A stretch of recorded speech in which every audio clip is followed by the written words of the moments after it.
ಏನಣ್ಣ, ನೀನ್ ಯಾವತ್ತೂ ನನ್ ಮಗಳನ್ನ ನಿನ್ ಸೊಸೆ ಮಾಡ್ಕೋತೀನಿ ಅಂತ ಮಾತು ಕೊಟ್ಟಿದ್ಯಲ್ಲ, ಮಾಡ್ಕೋತಿಯಲ್ಲ? ನಿಮ್ಮ ಅಣ್ಣನಿಗೆ ಮಾತು ಅಂದ್ರೆ ಪ್ರಾಣ ಅಮ್ಮ. ಜನಗಳಿಗೆ ಕೊಟ್ಟಿರೋ ಮಾತನ್ನೇ ತಪ್ಪೋದಿಲ್ಲ, ಒಡ ಹುಟ್ಟೋಳಿಗೆ ಕೊಟ್ಟಿರೋ ಮಾತನ್ನ ತಪ್ತಾನ? ನಿನಗೆ ಹೆಣ್ಣು ಹುಟ್ಟಿದ್ರೆ ನನ್ ಸೊಸೆ ಆಗ್ತಾಳೆ ಅಂತ ಚಿಕ್ಕವನಿದ್ದಾಗ್ಲೇ ನಿನಗೆ ಮಾತು ಕೊಟ್ಟಿದ್ದೆ. ಕೊಟ್ಟ ಮಾತು ಪ್ರಕಾರ ನನ್ನ ಚಿಕ್ಕ ಮಗ ದೇವಾಂಶ್ಗೂ ನಿನ್ನ ಮಗಳಿಗೂ ಮದುವೆ ಮಾಡಿಸ್ತೀನಿ.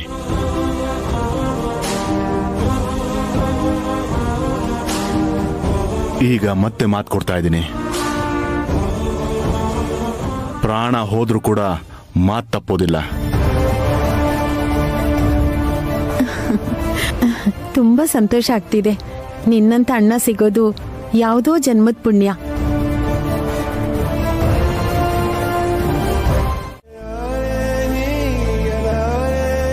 ಹೇಳ್ರಿ, ನಿಮ್ ಮಾತ್ ಮೀರ್ದ ಹಾಗೆ ಅಲ್ವಾ? ಅಂದ್ರೆ ನಿಮ್ಗೆ ಕೋಪ ಬರ್ಬೇಕಲ್ವಾ?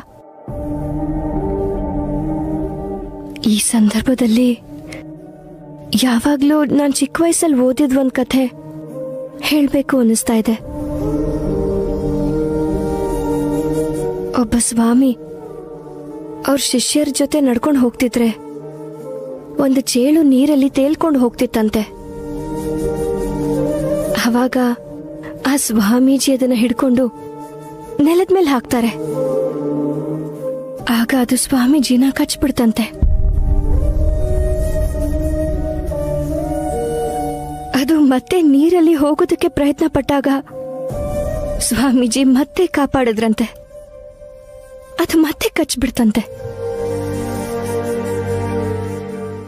ಅದು ಮತ್ತೆ ನೀರಲ್ಲಿ ತೇಲ್ಕೊಂಡು ಹೋಯ್ತಂತೆ. ಆದ್ರೂ ಸ್ವಾಮೀಜಿ ಮತ್ತೆ ಕಾಪಾಡಿದ್ರು. ಅದು ಮತ್ತೆ ಕಚ್ತಂತೆ. ಹಾಗೆ ಮತ್ತೆ ಮತ್ತೆ ಕಚ್ತಾ ಇದ್ರು ಕೂಡ ಅದು ಸುರಕ್ಷಿತವಾಗಿ ನೆಲದ ಮೇಲೆ ಇರೋವರೆಗೂ ಸ್ವಾಮೀಜಿ ಆ ನೋವನ್ನ ಸಹಿಸಿಕೊಂಡು ಕಾಪಾಡ್ತಾನೆ ಇದ್ರಂತೆ.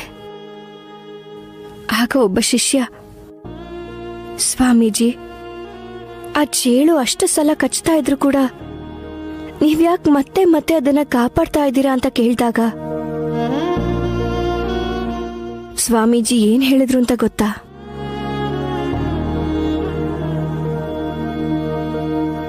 ಅದರ ಸ್ವಭಾವನೇ ಕಚ್ಚೋದು.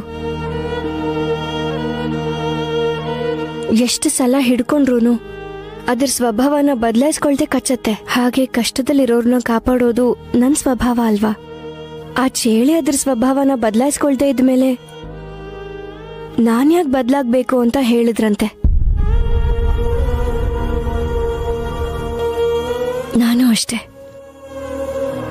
ಚಿಕ್ಕ ವಯಸ್ಸಲ್ಲಿ ಗುಡಿ ಹತ್ರ ಸಿಕ್ಕಿದಾಗ ಅಪ್ಪ ಕರ್ಕೊಂಬಂದ್ ಸಾಕಿದ್ರು.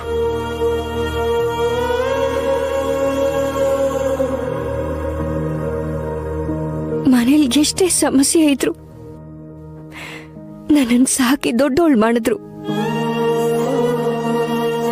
ಅವತ್ತು ಅವ್ರಿಗೇನಾದ್ರೂ ನಾನ್ ಬೇಡವಾಗಿದ್ದಿದ್ರೆ ಇವತ್ತು ನಿಮ್ ಪಕ್ಕದಲ್ಲಿ ನಾನು ಇರ್ತಾನೆ ಇರ್ಲಿಲ್ಲ ಅಲ್ವಾ?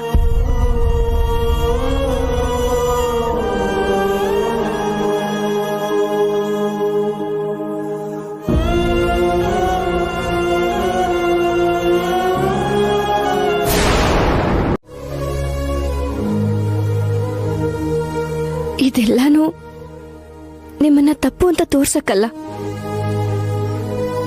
ನನ್ನ ಪರಿಸ್ಥಿತಿ ನೀವ್ ಅರ್ಥ ಮಾಡ್ಕೊಳ್ಳಿ ಅಂತ ನಿಮಗ್ ಹೇಳ್ತಾ ಇದ್ದೀನಿ ಅಷ್ಟೇ.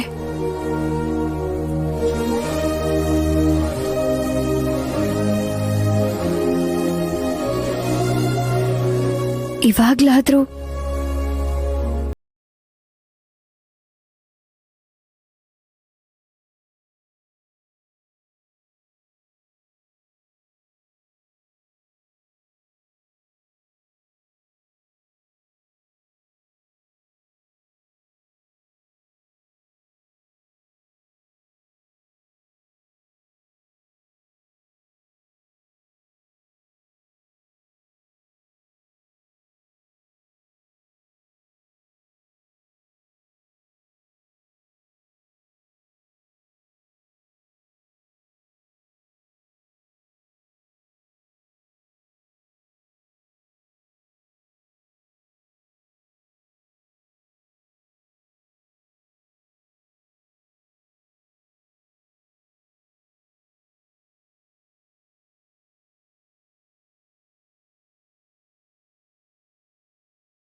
ನನಗಾಗ್ಲಿ ನಮ್ಮ ಪ್ರೀತಿಗಾಗ್ಲಿ ನಮ್ಮ ಸಂಬಂಧಕ್ಕಾಗ್ಲಿ ನೀನ್ ಮಾತ್ರ ಸ್ವಲ್ಪನೂ ಬೆಲೆ ಕೊಡ್ಲಿಲ್ಲ.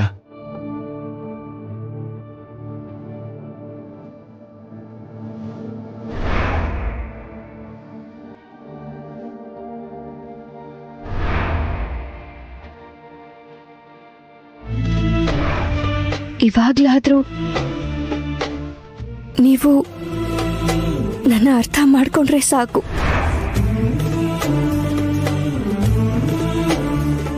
Hi boss.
ನಿನಗೆ ಮದ್ವೆ ಆಗಿದ್ಯಾ?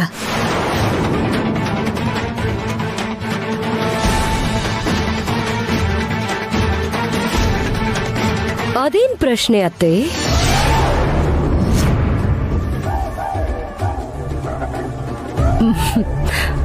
ಮದ್ವೆ ಆಗದೆ ಯಾವ ಹುಡುಗಿ ಆದ್ರೂ ಕತ್ತಲ್ಲಿ ಮಂಗಳಸೂತ್ರ ಹಾಕೋತಾಳ?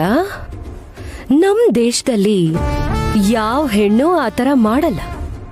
ನಿಮ್ಗಷ್ಟು ಗೊತ್ತಿಲ್ವಾ?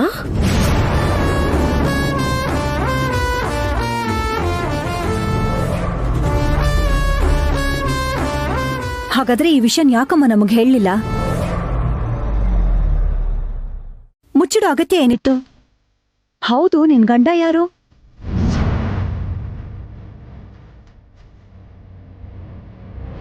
ಕೇಳ್ತಾ ಇರೋದು ನಿನ್ನೆ ಶ್ರವಂತಿ.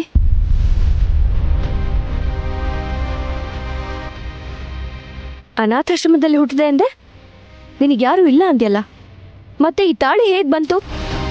ಅಷ್ಟಕ್ಕೂ ನಿನಗೆ ಮದ್ವೆ ಆಗಿರೋ ವಿಷಯನ ಯಾಕೆ ಮುಚ್ಚಿಟ್ಟೆ?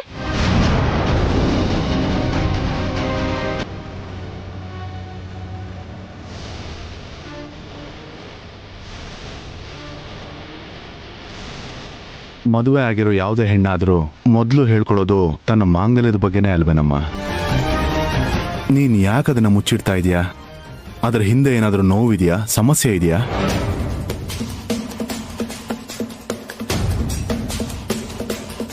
ಅಷ್ಟೆಲ್ಲ ಯಾಕೆ ಯೋಚಿಸ್ತಾ ಇದ್ದೀರಾ ಮಾವ? ಇವಳು ನಿಮ್ ತಂಗಿ ಮಗಳು ಅಂತ ಗೊತ್ತಾದ್ಮೇಲೆ ಅವಳು ಹುಟ್ಟಿದ ಬಗ್ಗೆ, ಬೆಳ್ತಿದ್ರ ಬಗ್ಗೆ ಎಲ್ಲಾನು ಹೇಳಿದ್ ಇವಳು.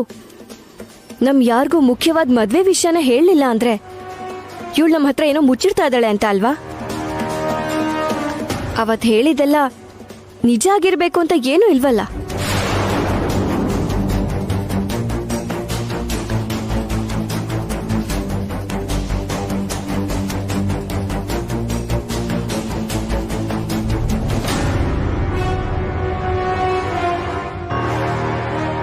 ಹೇಳು ಶ್ರಾವಂತಿ, ನಿಜವಾಗ್ಲೂ ಈ ಮನೆಗೆ ನಿನ್ ಸೋದರ ಸೊಸೆನಾ?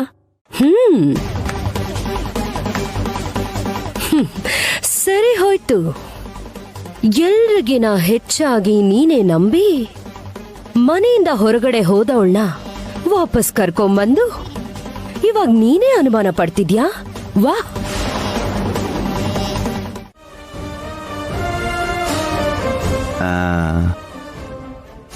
ಈ ಬಂಗಾರದ ಸರ ನಮ್ಗೆ ಯಾಕಣ್ಣ? ಪರವಾಗಿಲ್ಲಮ್ಮ, ಮಗು ನಗ್ತಾ ಇದೆಯಲ್ಲ. ಆ?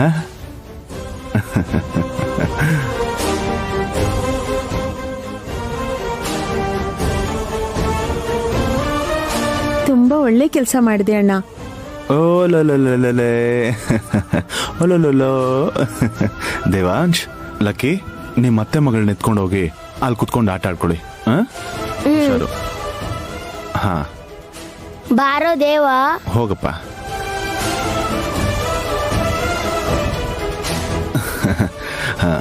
ಬನ್ನಿ, ನಾವು ಪುರೋಹಿತರ ಹತ್ರ ಮಾತಾಡೋಣ.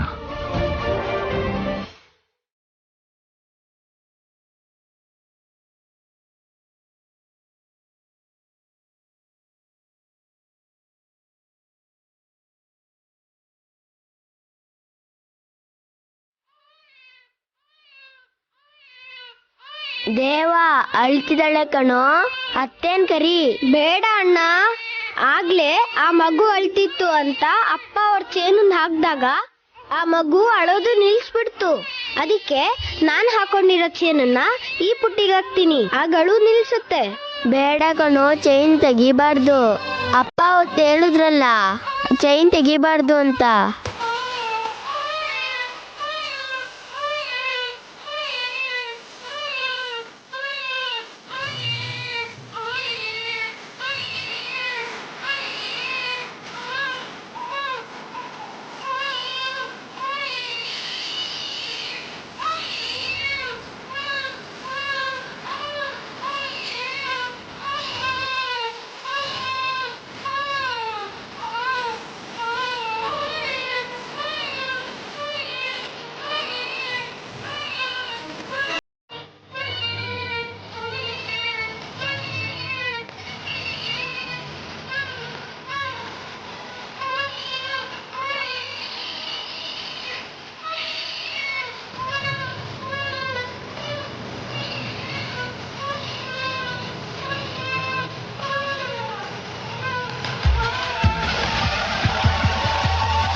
ಆದರೆ ವಿಧಿ ಬೇರೆದನ್ನ ಬಯಸಿ ನನ್ನ ತಂಗಿ ಮತ್ತೆ ನನ್ನ ಸೋದರ ಸೊಸೆನ ನನ್ನಿಂದ ದೂರ ಮಾಡ್ತು. ಈಗ ಆ ಸಂಬಂಧ ಬೆಳೆದು ದೊಡ್ಡದಾಗಿ ಮತ್ತೆ ನನ್ನ ಹತ್ರ ಬಂದಿದೆ.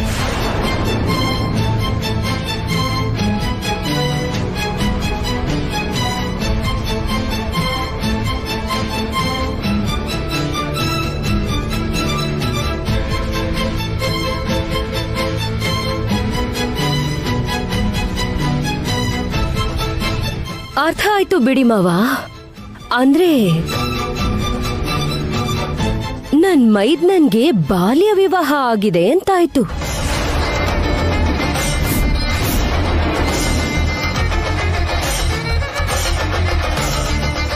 ಅಂದ್ರೆ ಇವಾಗ ದೇವಾಂಶ್ ಇಬ್ಬರ ಹೆಂಡ್ತೀರ ಮುದ್ದಿನ ಗಂಡ ಅಂತಾಯ್ತು. ಉರ್ಮಿಳಾ, ಅಬ್ಬಬ್ಬಬ್ಬಬ್ಬಬ್ಬಬ್ಬಾ, ಯಾಕಷ್ಟು ಜೋರಾಗಿ ಕೂಗ್ತಾ ಇದ್ದೀರಾ? ಈ ಕಹಿ ಸತ್ಯಕ್ಕಿನ ನೀವು ಕೂಗೋದನ್ನ ಕೇಳೋಕೆ ಕಷ್ಟ ಆಗ್ತಿದೆ. ಆದ್ರೂ ಇವಾಗ ನಾನೇನ್ ತಪ್ಪಾಗಿ ಮಾತಾಡ್ದೆ? ಚಿಕ್ಕ ವಯಸ್ಸಲ್ಲೇ ಮದ್ವೆ ಆಗಿರೋದ್ರಿಂದ ಶ್ರವಂತಿನೂ ಹೆಂಡತಿ ಅಲ್ವಾ, ಅದಕ್ಕೆ ತಾಳಿ ಬಿಚ್ಚಲಿಲ್ಲ ಅಲ್ವಾ?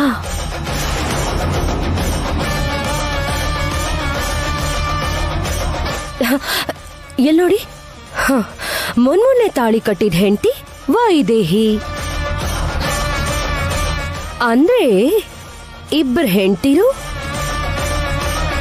ಮಧ್ಯದಲ್ಲಿ ಮುದ್ದಿನ ಗಂಡ. ನಿಜನೇ ಅಲ್ವಾ? ತಪ್ಪೇನಿದೆ? ಹೋಗ್ಲಿ, ಇದನ್ ಹೊರತಾಗಿ ಬೇರೆ ಏನಾದ್ರೂ ಯೋಚನೆ ಇದ್ರೆ ಹೇಳ್ಬಿಡಿ.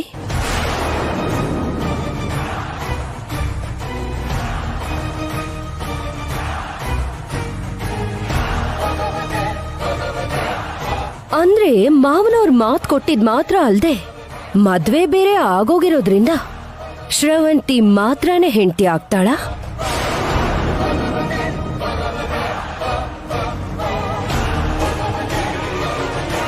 ಇಲ್ಲ ಅಂದ್ರೆ ನಡೆದಿದ್ದು ಬಾಲ್ಯ ವಿವಾಹ, ಅದಕ್ ಬೆಲೆ ಇಲ್ಲ ಅಂದ್ಕೊಂಡು ಇವಾಗ ಮದ್ವೆ ಮಾಡ್ಕೊಂಡಿರೋ ವೈದೇಹಿಗ್ ಮಾತ್ರನೇ ಆ ಸ್ಥಾನ ಸಿಗುತ್ತಾ?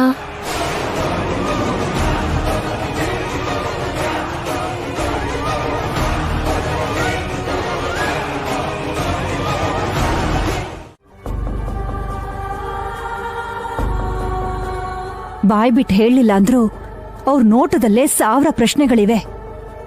ಅವ್ರಿಗೇನು ಉತ್ತರ ಕೊಡ್ತೀರಾ? ಅದು ಕೂಡ ಗೊತ್ತಾಗ್ತಾ ಇಲ್ಲ ಕೌಸಲ್ಯ. ಒಬ್ಬರನ್ನ ನನ್ನ ಮನೆ ಸೊಸೆ ಮಾಡ್ಕೊಳ್ತೀನಿ ಅಂತ ಮಾತು ಕೊಟ್ಟಿದ್ದೆ, ಇನ್ನೊಬ್ಬರಿಗೆ ನನ್ನ ಕೈಯಾರೆ ಮದುವೆ ಮಾಡಿಸಿ 100 ಕಾಲ ಚೆನ್ನಾಗಿ ಬಾಳಿ ಅಂತ ಆಶೀರ್ವಾದ ಮಾಡಿದ್ದೀನಿ. ಪ್ರಾಣಕ್ಕಿಂತ ಹೆಚ್ಚಾಗಿರೋ ಮಾತಿಗೆ ಬದ್ಧವಾಗಿರ್ಬೇಕಾ, ಅಥವಾ ಆಶೀರ್ವಾದ ಮಾಡಿರೋ ಈ ಕೈಗೆ ಬದ್ಧವಾಗಿರ್ಬೇಕಾ? ಏನೂ ಅರ್ಥನೇ ಆಗ್ತಿಲ್ಲ ಕೌಸಲ್ಯ.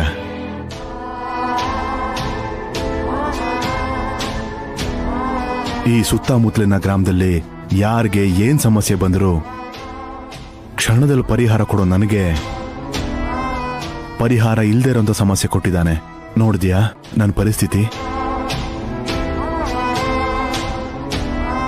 ಇಬ್ಬರ ಕಡೆನೂ ನ್ಯಾಯ ಇದೆ. ಯಾರೊಬ್ಬರ ಕಡೆ ವಾಲಿದ್ರೂ ಇನ್ನೊಬ್ಬರಿಗೆ ಅನ್ಯಾಯ ಆಗೇ ಆಗತ್ತೆ. ಮಾವ ಬಾಮ್ಮ.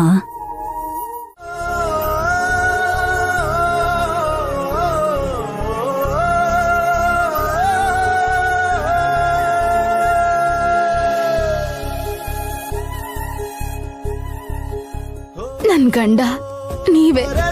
ನಿನ್ನ ಜಗದ ಜನರು ಇರುವುದೊಂದೇ ತಾಯಿ ಮಡಿಲು.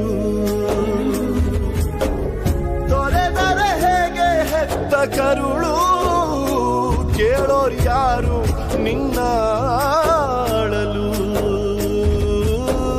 ಸುರಿಯುವ ಕಣ್ಣೀರಲಿ ಕೂತ್ಕೋ. ಮನಸ್ಸಿನ ನೋವಿದೆ, ಒಲವಿನ ಸಮಾಧಿಗೆ ಹೃದಯದ ಹೂವಿದೆ.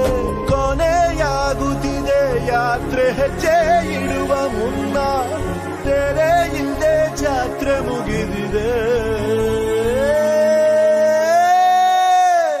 ವಿಧಿಯ ನಾಟಕ, ವಿಧಿಯ ನಾಟಕ, ಓ ವಿಧಿಯ ನಾಟಕ. ನನ್ನ ಬದುಕು ಸೂತಕ.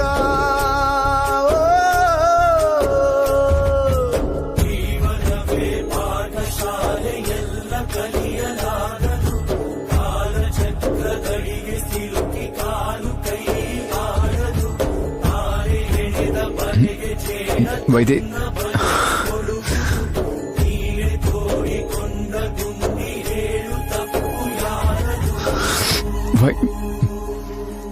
ಕಣ್ಣ ಮುಚ್ಚೆ ಕಾಡೆಗೂಡೆ ಆಟ ನಮ್ಮ ಬಾಳು. ಯಾರ್ಯಾರ ಹಣೆ ಏನೇನಿದೆ ಬಲ್ಲೋರ್ ಯಾರು ಹೇಳು.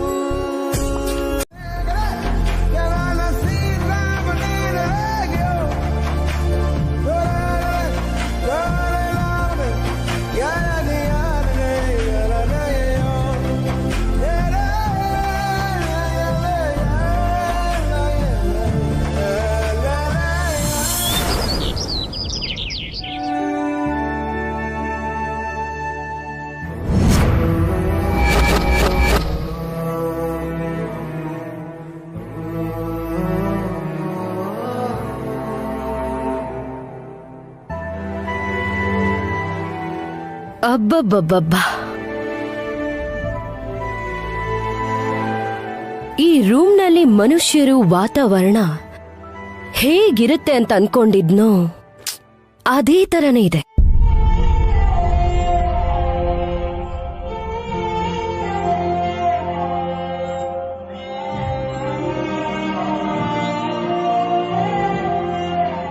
ಪಾಪ ತುಂಬಾ ಪ್ರೀತಿಸಿದ್ರಿ. ದೇವರು ಸೃಷ್ಟಿಸಿರೋ ಮನುಷ್ಯರು ಎಳೆ ಮನಸ್ಸು, ಪ್ರೀತಿಗೆ ಪ್ರತಿರೂಪ ಅಂತ ಅನ್ಕೊಂಡಿದ್ರಿ ಅಲ್ವಾ?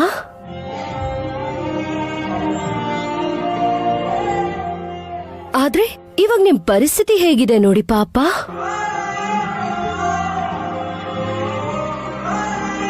ಹೀಗಾಗತ್ತೆ ಅಂತ ನೀವ್ ಅನ್ಕೊಂಡೇ ಇರ್ಲಿಲ್ಲ ಅಲ್ವಾ? ಜೀವನ ಅಂದ್ರೆ ಅಷ್ಟೇ, ಒಂದೇ ಕ್ಷಣದಲ್ಲಿ ಎಲ್ಲ ತಲೆ ಕೆಳಗಾಗುತ್ತೆ. ನನ್ ಗಂಡ ವೀಲ್ ಚೇರಲ್ಲಿದ್ರು, ಯಾವ ಉಪಯೋಗಕ್ಕೂ ಬರ್ದೇ ಹೋದ್ರು ನನಗೆ ಮನೆ ದೊಡ್ಡ ಸೊಸೆ ಅನ್ನೋ ಟೈಟಲ್ ಇದೆ. ಆದ್ರೆ ನಿನಗೆ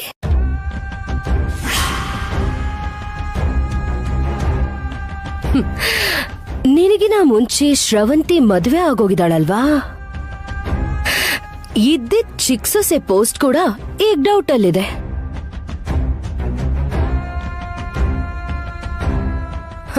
ನಿನಗಿಂತ ಮುಂಚೆ ಚಿಕ್ಕ ಸೊಸೆ ಆಗಿ ಶ್ರವಂತಿ ಬಂದಿದ್ದಾಳಲ್ಲ, ಇವಾಗ ಚಿಕ್ಕ ಸೊಸೆ ಪೋಸ್ಟ್ ಇರುತ್ತೋ ಅಥವಾ ಹೋಗುತ್ತೋ?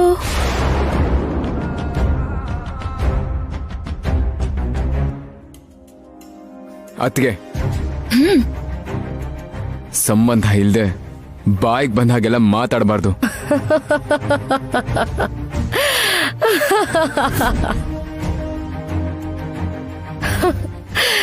ಸಂಬಂಧ ಇಲ್ವಾ? ಏನ್ ಮಾಡ್ತಾ ಇದ್ಯಾ ದೇವಾಂಶ್? ನನಗೂ ಈ ಮನೆಗೂ ಸಂಬಂಧ ಇದೆ. ನಾನ್ ಮಾತಾಡೋ ಮಾತಿಗೂ ನಿಮಗೂ ಸಂಬಂಧ ಇದೆ.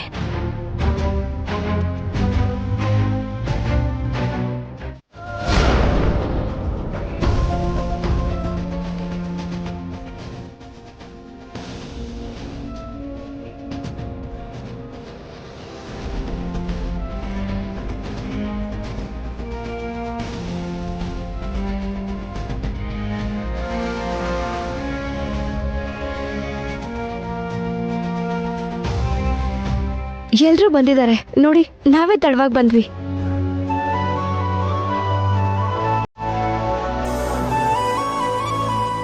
ಏನ್ರಿ ಹಾಗೆ ನೋಡ್ತಾ ಇದ್ದೀರಾ? ಹೋಗಿ ಕೂತ್ಕೊಳ್ಳಿ, ಹೋಗಿ ಕೂತ್ಕೊಳ್ಳಿ.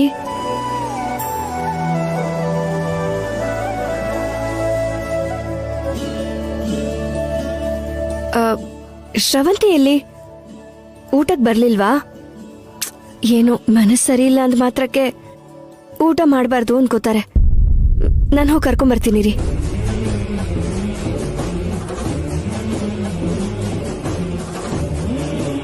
ಇದೇನು ಆಗ್ಲೇ ಪ್ರಪಂಚ ಮುಳುಗೋಗಿರೋ ತರ ಅಳ್ತಾ ಕೂತ್ಕೊಂಡಿದ್ಲಲ್ಲ, ಇಷ್ಟು ಬೇಗ ಅದ್ಹೇಗ್ ನಾರ್ಮಲ್ ಆದ್ಲು? ನಾನ್ ಹೋದ್ಮೇಲೆ ಏನಾಗಿರ್ಬೋದು?